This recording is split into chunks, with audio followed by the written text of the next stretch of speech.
Hi, I don't know if anyone's here, but this is Mark and me, Sorrel Pindar. And we're here for half an hour to talk about relationship rebellion. The idea being that to have a really good relationship often involves rebelling against some things. So if anyone is watching this, we would love you to please say something in the comments, like even if it's just hello, so that, and I'll see it. We're on something called Restream, which is, we're going to 5 platforms. But Restream captures comments from Facebook and LinkedIn and puts them on my screen. So it'd be good to hear from people. So where should we start, Mark?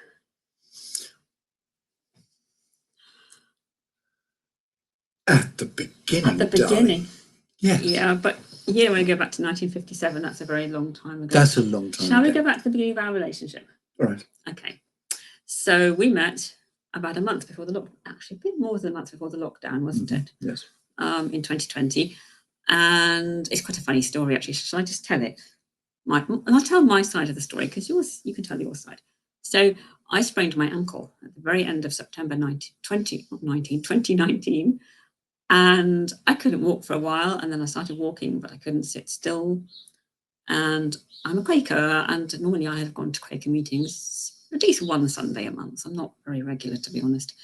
And I didn't go for 4 months because I knew I couldn't sit still. So I went back to a Quaker meeting at the beginning of February 2020, and there was an interesting man at the end of the line, at the end of the row of chairs. They're kind of in a circle. And I thought, oh, he's new. I shall go and be a good Quaker and be hospitable and welcome and say hello. And I walked up to Mark and I said, hi, you must be new. And you said, no, I'm not. I've been coming for 6 months. Anyway, we had a little chat, didn't we? And we went out to have tea and in the library, and we were with a group of other men, and you were the only one who was remotely interesting.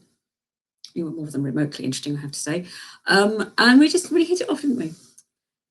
And the funny thing is, you said to me, I said to you, what do you do for a living? And you said, I'm an artist, but I'm too lazy to pick up a paintbrush, so I took up photography. And I thought, I don't think I really believe that.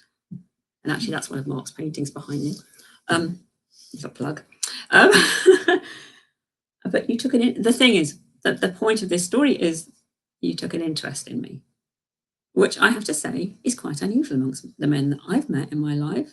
No, I'm not saying you're the only one, but I did once sit on an aeroplane from London to Baltimore, and after 3 hours of hearing this man's story about his life, I think I said, I think I need to go to sleep now. I got out of it somehow or other. So, if someone to ask me what I did and talk about what I do was really quite a novelty.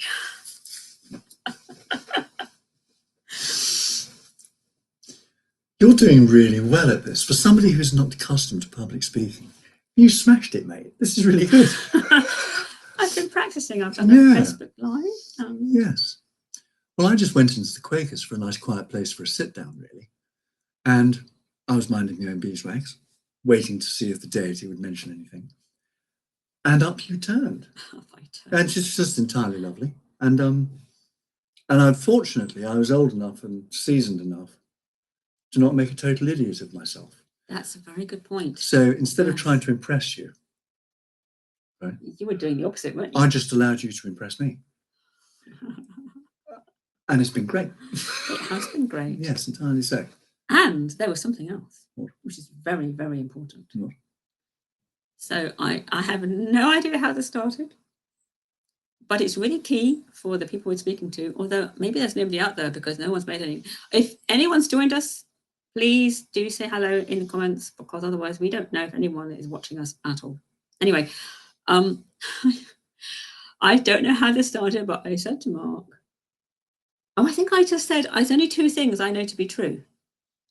And you said, obviously, oh, what are they then? So I said, well, the first truth, this is really important bit of information, so pay attention, and you could even take notes maybe. The first truth is that all of our experience is created in our own mind. Everything is inside out as opposed to outside in. And the second truth is the truth of who we all are, which is that we're all part of something bigger than the little self that we think we are. which we could call God or the divine or universal consciousness, and I happen to like the term the weird. That's just because I'm weird. And you got it. Yes. And actually, I think if you said, I don't get that, I might not have given you a second glance.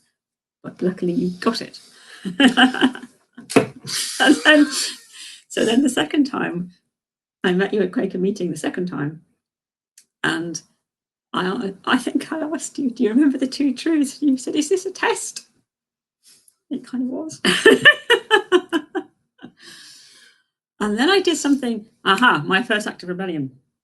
Well, maybe actually telling you about the 2 truths was my first act of rebellion. The second one was, I thought to myself, I'm not letting this one get away again.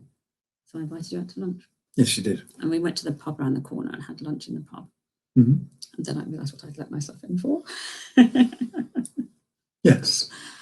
Yeah. Anyway, here we are, 3 years and 4 months later, nearly 4 months later. Mm-hmm. So we need to be telling these people why we're calling this relationship rebellion. Yes. What would you say for you as a man is the biggest act of rebellion if you want to have a really good relationship with your partner, no matter whether they're a man or a woman or something in between?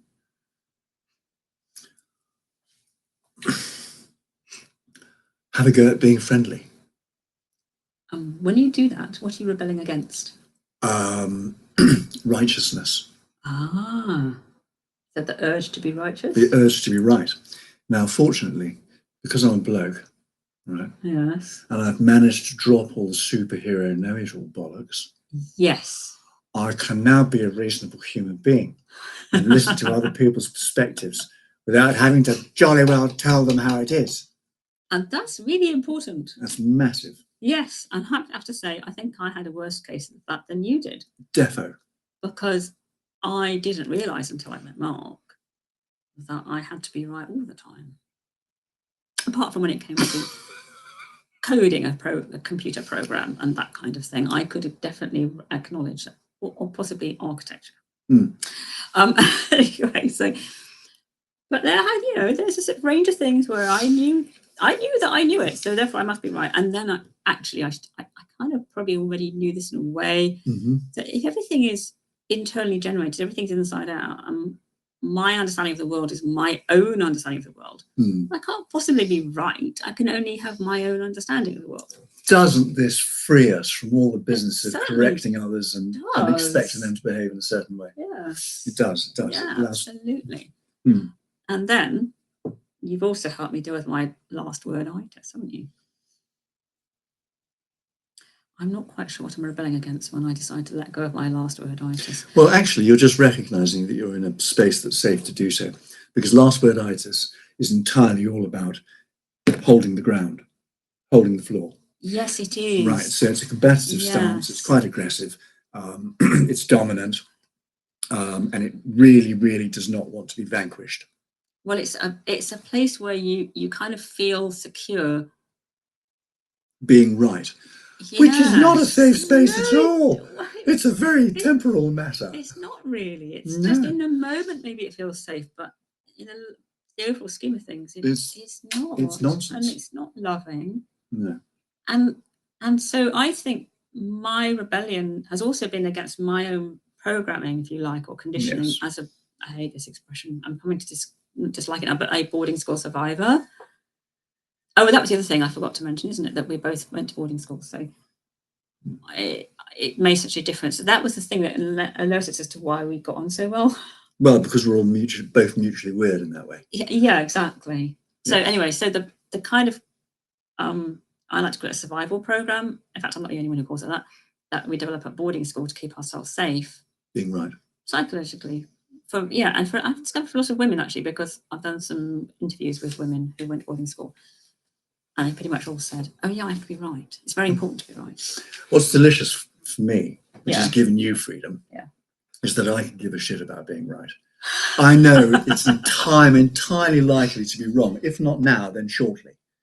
Because every decision I have ever made has only ever been right for this tiny window of perfection, like about 5 seconds.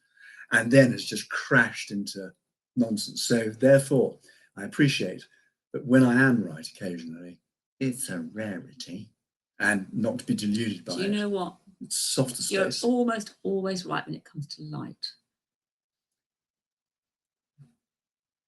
But you got it wrong on the tablecloth today. I did. You see, so Mark, being a photographer, he knows a lot about light and about getting the light so that you look less wrinkly. Would that be it? It's just vanity, isn't it? Yeah, it is just vanity. Yeah. It's just tarted up Hollywood. Ooh! Yes, exactly. Yeah, a bit of Try and make it seem like your teeth aren't as yellow as they really are. Anyway, so it was like, let's put a white tablecloth on the table in front of the laptop, didn't we? And it didn't make the slightest difference. Well, that's because we didn't take the roof off. It's- Had we been a proper film crew, we'd have taken the roof off, let the sun in, and bang onto the table and up into the face, and we would have looked like Hello Magazine. But we can't be bothered because no one's out there listening, you see. There's only one person and they're trying to find the football channel. Right? And they've just passed through. Because if they're looking for a football channel, they're going to be so disappointed. No, they're not. Do you reckon? Because there's a rabbit. Oh my goodness, there's a rabbit's turned up. Yes. Oh, can we do that thing with the rabbit to make it seem like the rabbit is actually alive? Can we show that to anyone who actually happens to be watching? It is alive. Oh, that's so spooky. Are you talking to me? No. Are you serious? Wow, that's... Oh my goodness. So anyway, for the viewers, are you going to explain this or shall I? Or should we get the rabbit to tell? What would you like to tell?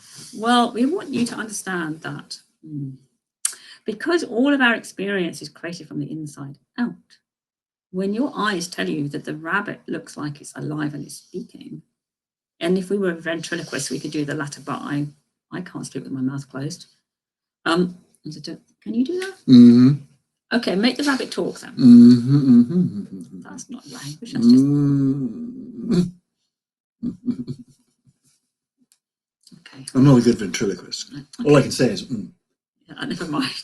Anyway, the neuroscientific world has discovered that vision trumps everything else. Yes, it does. So the way we look at things is the way we inform ourselves. And yet we're not really looking. We're just presuming we're seeing what we saw last.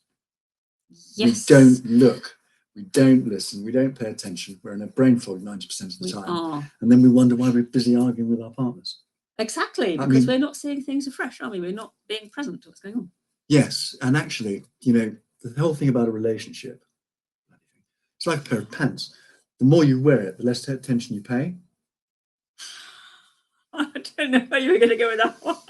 I just breathed a big sigh of relief. And the thing is that the relationship is supposed to be the masterpiece of your life.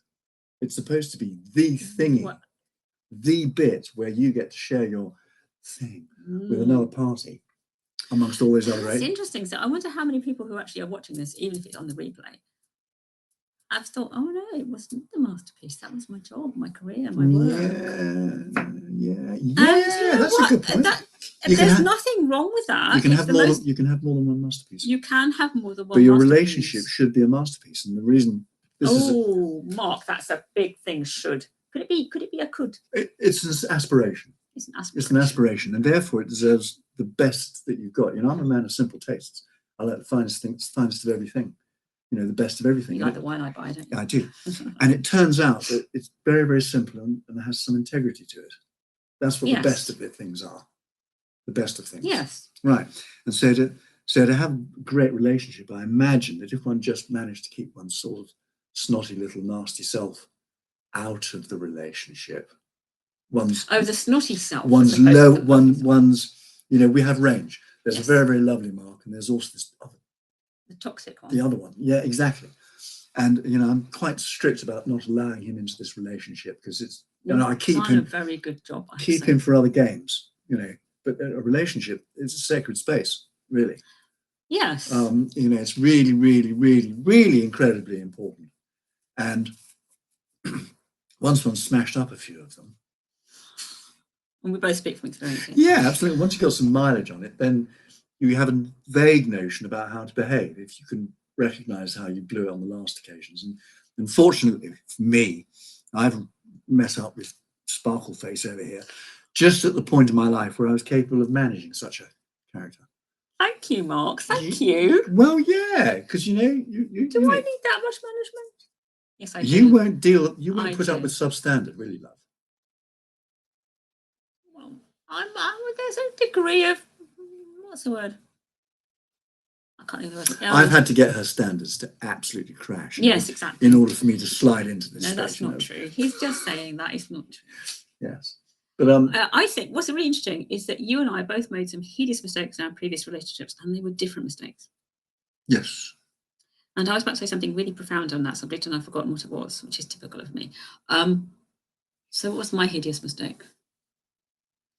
Oh, I can't remember. Oh, I know. So yes. So my mother, my mum and dad, I love them to bits. They were amazing people, but they weren't very good at relationships. My mother thought she could fix my dad because he was depressed, and she learned that she couldn't, and but stuck with him anyway because she was a woman of honour, I suppose you might say. And she loved him, so that's fair enough. Even though the doctors did say that she might want to leave him, she didn't. Anyway, so she convinced my sisters and I that we should never get involved with a man because we thought we could fix him. So we didn't, consciously, but we did unconsciously. And what I've learned with Mark, which has been a remarkable thing to have finally understood, is that you don't try to fix your partner.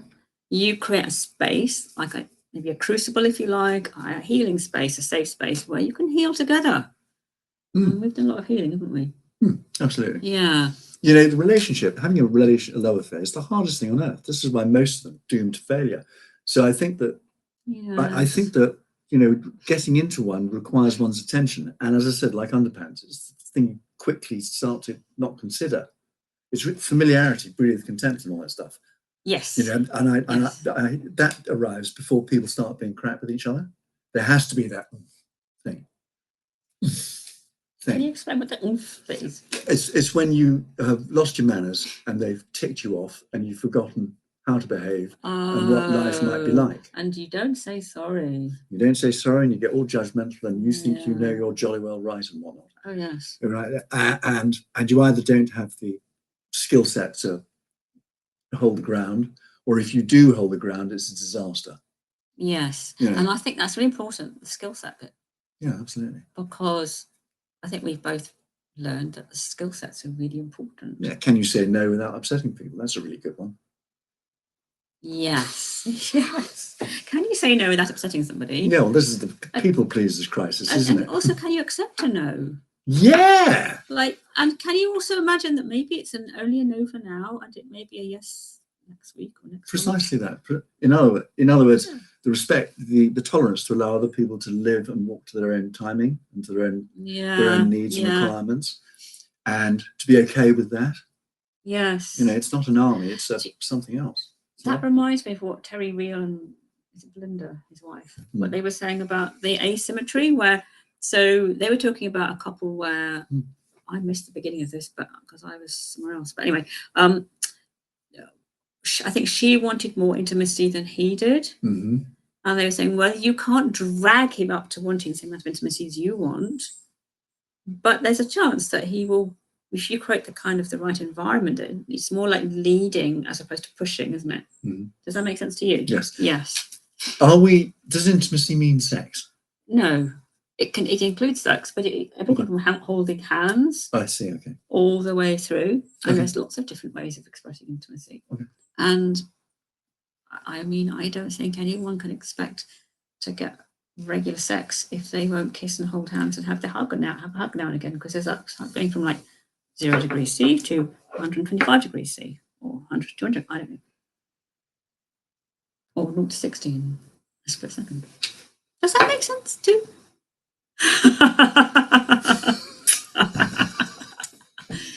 We have lots of intimate moments during the day in the kitchen. Well, we've got this wonderful position whereby we're in a relationship which isn't building empires and is not making babies. And so, therefore, the only thing that we've got to do is to have fun with each other. There is that too. There is no actual mission statement. We do have 4 children between us, and they come into we factor them in the sense that they get priority because they're our children. Well, absolutely right. Yes. Yeah. Yes. And actually, that was something that I found really valuable at the beginning, was that you said to me right from the off, your daughters come first. And I will never get in a relationship with your daughters. Well, it's a fool who stands between a mother and her children. Don't be. What idiot does that? I've had a go at that. It didn't go well. No. This is what all the other relationships have led to. This reasonable position. Yes. I think this is the entire value of having just having a few relationships, really mucking them up quite badly, recognizing how one has done that. Wouldn't it be lovely though if one person watched this and realized something that would enable them to get to where we got to before they got to their 60th birthday? Well, we're slow learners. The young will get this quite we quickly. are. Quite quickly. I mean, the species is definitely upgrading. So you reckon that? Yeah. Yes. Okay. Our children's generation are getting there quicker. They definitely are. They're getting wildly more data, Yeah. and they're just not thick. They're just definitely cleverer. Don't call me thick. How many times have you learned the same mistake within a relationship? How many relationships have gone down the toilet for the same reasons? I think all of them. I would say all of them. I'm just not sure how many. I mean, there's the ones that I would call proper, like, committed relationships, definitely. Yeah. Rather indicates what slow learners we are. I was right. They were shitbirds. Oh, I've just learnt so much since I started. Well, since I came across the 3 principles. Oh, there might be some unprincipled people on this call. So the yes, 3, yes. Definitely. So the 3 principles, for those of you who don't know what I'm talking about. Sorry, that was a terrible. And I've been with you for 3 years, and I'm still getting my head around it. Okay, the 3 principles are the 2 truths, really, plus an extra one. So the first truth, I should remind you, is that all our experience is created inside of us. Nothing. It's not like we were looking out through a pair of binoculars and we've got a passive data feed. It's like you start with a model, and the data comes in, and then you either say, yeah, that fits my model, and discard it because there's no need to change the model. Or you say, doesn't fit my model, something's different. And you pay attention and you change the model. Or you say, doesn't fit my model, but I don't give a shit, and you discard it. But this, of course, is unconscious. Where are you going? Oh. And, sorry, so it's all created actively inside the mind. And the mind may not be the same thing as the brain. And this is how we miss the blindingly obvious, right? That's how we, yes, but the viewers can't see that there's a hair on the corner, or that there's a. Are you thinking about the commitment illusion? Anyway, it's really hard doing a presentation with a man with a rabbit and a hare. So we make it all up. So anyway, we make it all up. Yes. And as actually Mark pointed out not that long ago, the 3 principles came from a guy called Sid Banks, who was a welder. He was great. Yes. A bit of a philosopher, and he was making stuff, putting stuff together. Anyway, that's by the by. No, it's really important. That's really important. There's this labourer bloke called Phil, Sid Banks. Sid Banks. Labourer bloke. He was a welder. And he's a welder. He's like,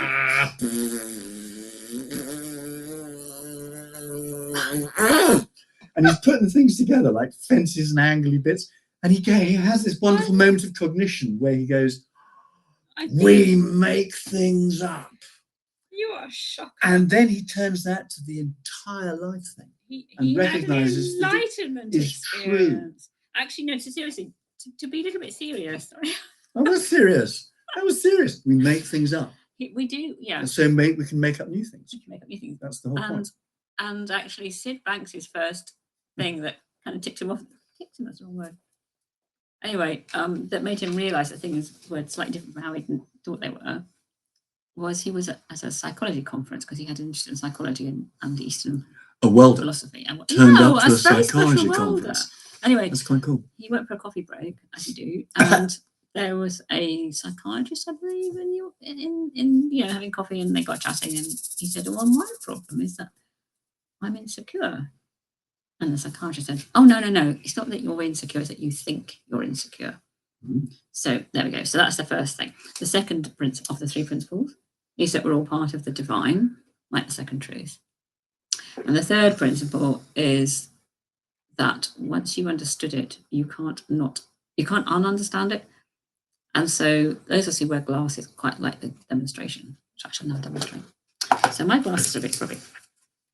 And I can see that there's some sort of smudgy things, so I'm going to take them off and clean them. This is a very quick demonstration, so they're actually not properly clean, but never mind. And then I put them on again. You do waffle. And then I can see through my glasses at the smudge. And I now know that I'm seeing through clean glasses. I would not. No, you don't, because you didn't clean them properly. You were acting. This is my Blue Peter moment. I saw. This is one I made before. Exactly.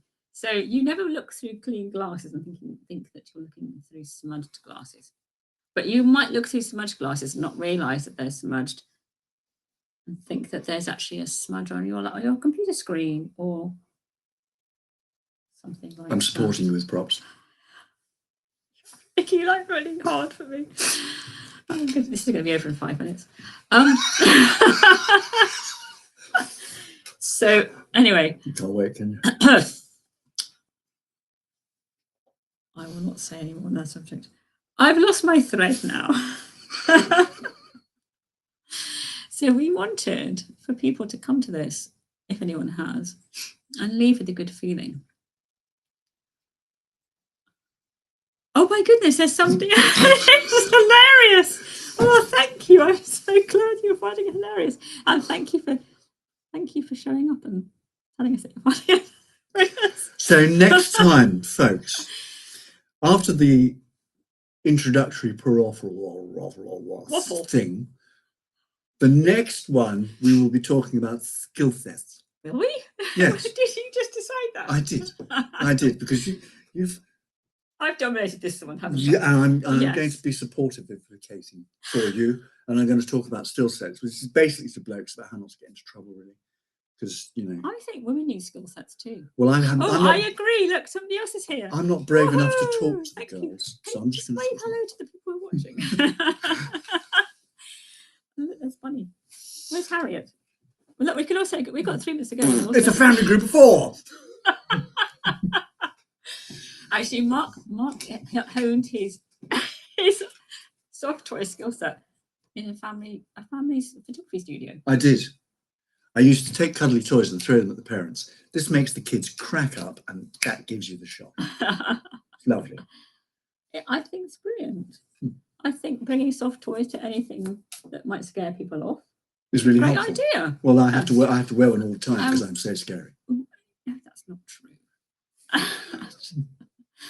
We want people to leave here with a good feeling and to know that life can be absolutely, I try not to swear, effing wonderful. Well, it's supposed to be fun. You're supposed to be able to enjoy it. And the nice thing, if one is able to tune one's stance at any given moment from idiot to more competent. Yeah. There isn't always that option. And you know what? Yes. I mean, when you start to rebel against your own sense of your own kind of grandiose concept of who you are, which I did probably have in the past, and to recognize it's just another human being and no different from anybody else, to be honest. Sorry. You do actually, life just kind of gets better. Well, because you get better at it. Well, and because people like you more. Because you're less repellent. Yeah, because nobody likes a know-it-all, do they? I swear there's another comment down here, but I can't actually access it. Yes, I love the props and the idea of throwing soft toys at parents. Yes, it's great, isn't it? So any photographers watching this know what to do. Well, no, nowadays it's assault and cruelty to cut soft toys. And is it? You'd have to have a disclaimer at the end of it. No soft toys were hurt during this production. Absolutely. And no parents either. Precisely. Because the parent could have suffered a serious injury from a soft toy. I sometimes wish they had, I must say. Were they that awful? Absolutely. Battered to death with a Bugs Bunny. I mean, that would have been a great headline. A Bugs Bunny? No. Those teeth, they're really dangerous. Yes, but not when they're made out of fabric. Oh, yes, of course. They're not actual teeth, aren't they? They're not. Yes, of course. All right, then. Right, we finished? I think, well, it is 14:29 now. We've got 1 minute. We've got one. Well, we might only have 30 seconds. You know. Thank you entirely for turning up, everybody. This was a blast. It's been a highly likely to turn up next weekend talking about all sorts of stuff. Yes. We're definitely planning to be here next Saturday at 2:00. Yes, because, relationships are supposed to be a joy. And ours really is. Well, it can certainly. Am I showing off? Yes, you are. Yes, right. They're supposed to be a joy, and one forgets one's joy, and one forgets the sense of humour as well. Have we finished? We have. Hey! Thank you for turning up, everyone. It's lovely to see people here, and see you next week, I hope. Bye. could be off.